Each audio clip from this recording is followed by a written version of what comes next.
नमस्कार दोस्तों, हमारे चैनल में आपका स्वागत है।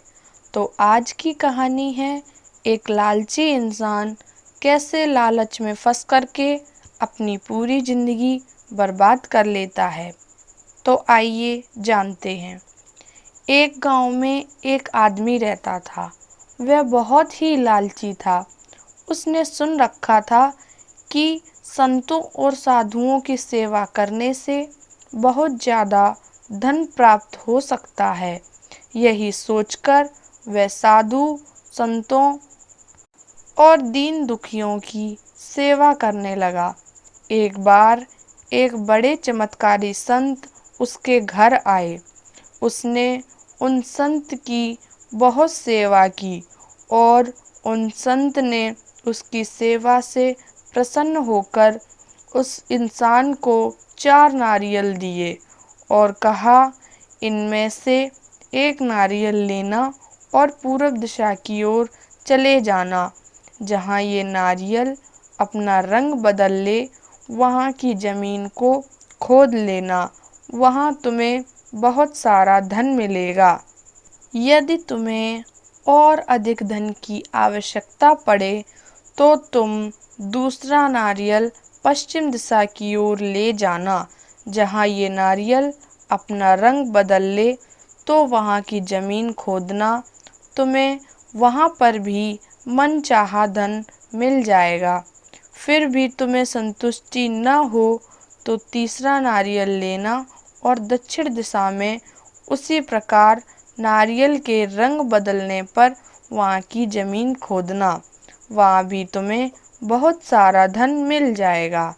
अब तुम्हारे पास केवल एक नारियल बच जाएगा और एक ही दिशा रह जाएगी। पर तुम्हें याद रखना है कि इस नारियल को सिर्फ रखना है, उसे उत्तर दिशा की ओर बिल्कुल नहीं ले जाना। यह कहकर संत चले गए। उस इंसान ने, ये तो बड़े चमत्कारी बाबा थे। तभी उस लालची आदमी ने उसी वक्त पहले नारियल को निकाला और पूरब दिशा की ओर चलने लगा। कुछ दूर चलने के बाद एक जंगल में उस नारियल का रंग बदल जाता है। उस जगह को जब उस लालची व्यक्ति ने खोदा तो वास्तव में वहाँ बहुत सारा धन रखा हुआ था। उस लालची व्यक्ति की खुशी का ठिकाना नहीं रहा और वह सोचता है कि इस धन को तो मैं यहीं छुपा रहने देता हूँ, फिर कभी ले जाऊँगा। पहले मुझे पश्चिम दिशा वाला धन भी देख लेना चाहिए। यह सोच उसने दूसरा नारियल निकाला और पश्चिम दिशा की ओर चल पड़ा। दूर जाकर एक उजड़ स्थान में अचानक उस नारियल का रंग फिर से बदल गया। उस आदमी ने जब उस स्थान को खोदा तो उसे वहाँ बहुत बड़ा खजाना मिला। उसने उस धन को भी वहीं छोड़ दिया और दक्षिण दिशा की ओर चल दिया। जल्दी से जल्दी ज़्यादा से ज़्यादा धन प्राप्त करने का उस इंसान को लालच आ गया था। वहाँ भी उसे बहुत सारा धन प्राप्त हुआ। वह आदमी बहुत खुश था, परंतु वह आदमी सोचने लगा, मुझे तीनों दिशाओं में इतना सारा धन मिला है तो चौथी दिशा में इससे भी ज़्यादा धन होगा। फिर उसके मन में ख्याल आया कि चौथी दिशा में जाने के लिए संत ने मना किया है। कहीं चौथी दिशा का धन संत तो नहीं लेना चाहते, इसलिए मुझे जल्दी से जल्दी उत्तर दिशा का धन देख लेना चाहिए। ज़्यादा से ज़्यादा धन के लालच में उस लालची व्यक्ति ने संत का दिया हुआ वचन भी तोड़ दिया और उत्तर दिशा की ओर चला गया। दूर आगे चलकर उसे एक महल दिखाई दिया, जिसके पास जाते ही उस नारियल का रंग बदल गया। वह समझ गया कि हो न हो इस महल के अंदर ही धन है।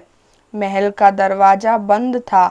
जब उसने दरवाज़ा खोला तो वह बहुत खुश हुआ और बोला, यह महल मेरे लिए ही था, अब तीनों दिशाओं का धन भी मैं यहीं लेकर आऊँगा। फिर वह आदमी महल के एक एक कमरे में गया। सभी कमरे हीरे मोतियों से भरे हुए थे।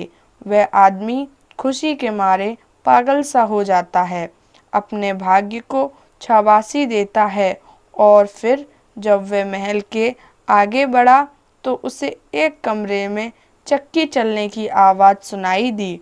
जब उसने उस कमरे में जाकर देखा तो उसमें एक बूढ़ा आदमी चक्की चला रहा था। लालची आदमी बोला, तुम यहाँ कैसे पहुँचे? यह सुनकर बूढ़े आदमी ने कहा, ऐसा कर, तू यह चक्की चला, मैं तुझे सब बताता हूँ। क्योंकि जब तक ये चक्की नहीं चलेगी तब तक तू यहाँ से कुछ नहीं ले जा पाएगा। लालची आदमी ने तुरंत चक्की चलाना प्रारंभ कर दिया। तब वह बूढ़ा आदमी चक्की से हट जाने के बाद जोर जोर से हंसने लगा। लालची आदमी उसकी ओर हैरानी से देखने लगा। वह चक्की चलाना बंद करने ही वाला था कि वह बूढ़ा आदमी बोला कि खबरदार, चक्की चलाना बंद मत करना। फिर बूढ़े आदमी ने कहा, यह महल तेरा है, परंतु यह महल उतनी ही देर तक खड़ा रहेगा जितनी देर तक तू ये चक्की चलाता रहेगा। परंतु वह लालची व्यक्ति बहुत हैरान था। तब वह बूढ़ा आदमी बोला, यदि तू चक्की चलाना बंद कर देगा तो यह महल गिर जाएगा और तू इसके अंदर दबकर मर जाएगा। वह बूढ़ा आदमी तब उससे कहने लगा, मैंने भी तेरी तरह लालच करके उस संत की बात मानी थी और मेरी सारी जवानी चक्की चलाते हुए बीत गई। अब वह लालची आदमी रोने लगा कि अब मेरा इस चक्की से कैसे छुटकारा मिलेगा।